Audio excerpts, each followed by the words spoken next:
नमस्कार मित्रमंडळींनो, आयुष्यमान भारत प्रधानमंत्री जन आरोग्य योजना म्हणजेच ABPMJAY संदर्भात आज 8 जुलै 2026 रोजी काही अतिशय महत्त्वाचे अपडेट समोर आलेले आहेत. जर तुमच्याकडे आयुष्यमान कार्ड असेल किंवा तुम्ही या योजनेचा लाभ घेण्यास पात्र असाल तर हा व्हिडिओ तुम्ही शेवटपर्यंत नक्की पहा.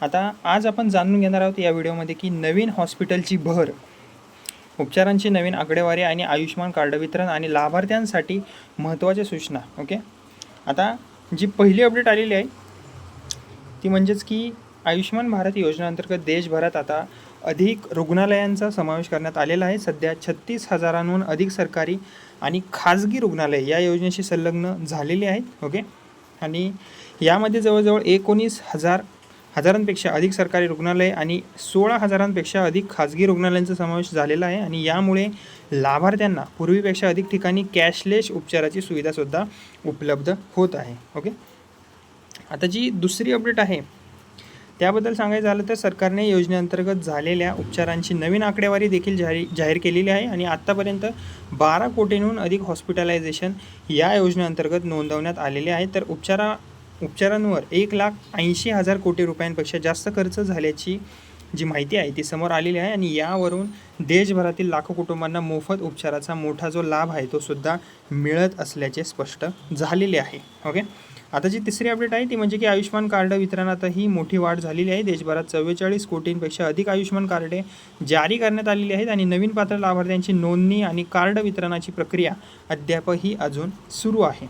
ओके, तसेच म्हणजे की आता ज्येष्ठ नागरिकांसाठी एक अपडेट आहे ती म्हणजे की आता आयुष्यमान भारत वय वंदना योजनेअंतर्गत मोठ्या प्रमाणावर नोंदणी झालेली आहे. ज्येष्ठ नागरिकांची 1,20,00,000पेक्षा अधिक ज्येष्ठ नागरिक या योजनेशी जोडले गेलेले आहेत. त्यापैकी 13 लाखांहून अधिक उपचार यशस्वीरित्या पूर्ण झालेले आहेत. आणि यावर 3,000 कोटी रुपयांपेक्षा अधिक खर्च झाल्याची जी माहिती आहे ती सुद्धा देण्यात आलेली आहे. आता जी नंतरची अपडेट आहे ती म्हणजे सरकार डिजिटल आरोग्य सुविधांवरही भर सध्या देत आहे. आता आयुष्यमान कार्ड, लाभार्थी माहिती आणि योजनेशी संबंधित विविध सेवा मोबाईलद्वारे अधिक सुलभ होत आहेत.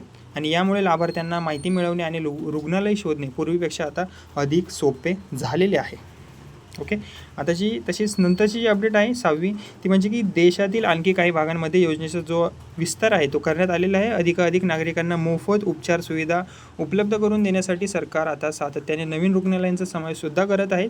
तसेच जर तुम्ही आयुष्यमान भारत योजनेचे लाभार्थी असाल तर तुमचे आयुष्यमान कार्ड, आधार कार्ड, मोबाईल क्रमांक आणि आवश्यक कागदपत्र नेहमी तुम्ही अपडेट करून ठेवा, अद्ययावत ठेवा. उपचारासाठी जाण्यापूर्वी संबंधित रुग्णालय आयुष्यमान भारत योजनेशी संलग्न नक्की आहे का हे नक्की तपासा, ज्यामुळे तुमचा जो येण्याचा जाण्याचा टायमिंग आहे तो वाचेल. ओके, आणि महत्त्वाचा निष्कर्ष आजच्या या व्हिडिओचा म्हणजे की 8 जुलै 2026पर्यंत आयुष्यमान भारत योजनेत नवीन रुग्णालयांचा समावेश वाढत आहे. उपचारांची संख्या जी आहे ती सातत्याने वाढत आहे. आयुष्यमान कार्ड वितरणालाही वेग आलेला आहे. आणि देशभरातील लाखो नागरिकांना मोफत आणि कॅशलेस उपचार सुविधा जी आहे ती सुद्धा मिळत आहे.